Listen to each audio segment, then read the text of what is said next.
Après Plan B ou Apprendre à t'aimer, on vous retrouve dans Je l'aimais à mentir, une comédie.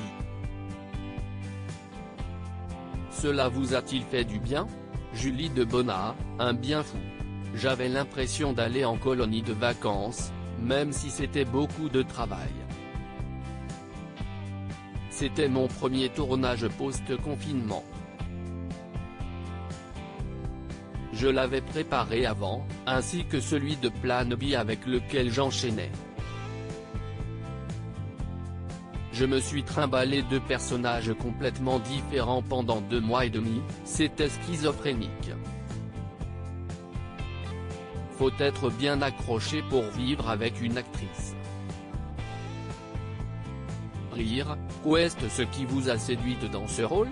Zoé est dans le monde du merveilleux, où la vie est facile.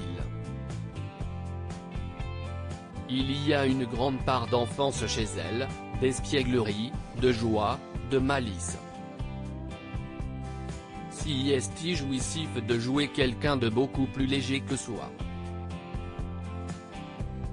Si est un métier extraordinaire, on peut se permettre de faire des choses qu'on ne ferait pas dans la vie. Zoé rencontre Robinson sur une appli de rencontre. Avez-vous déjà testé ces sites? Pas du tout. Je suis avec mon mari depuis très longtemps. Mais j'y ai été malgré moi. Des copains sont tombés sur des personnes qui se faisaient passer pour moi. Votre époux, vous l'aimez à mentir? Je l'aimais avec des petits mensonges, ceux pour éviter de blesser. Mais si on va dans les gros mensonges, qu'on trahit ou qu'on ment sur soi-même, ce n'est plus de l'amour. Vous êtes également dans La chanson secrète, samedi 4 septembre à 21h05 sur TF1.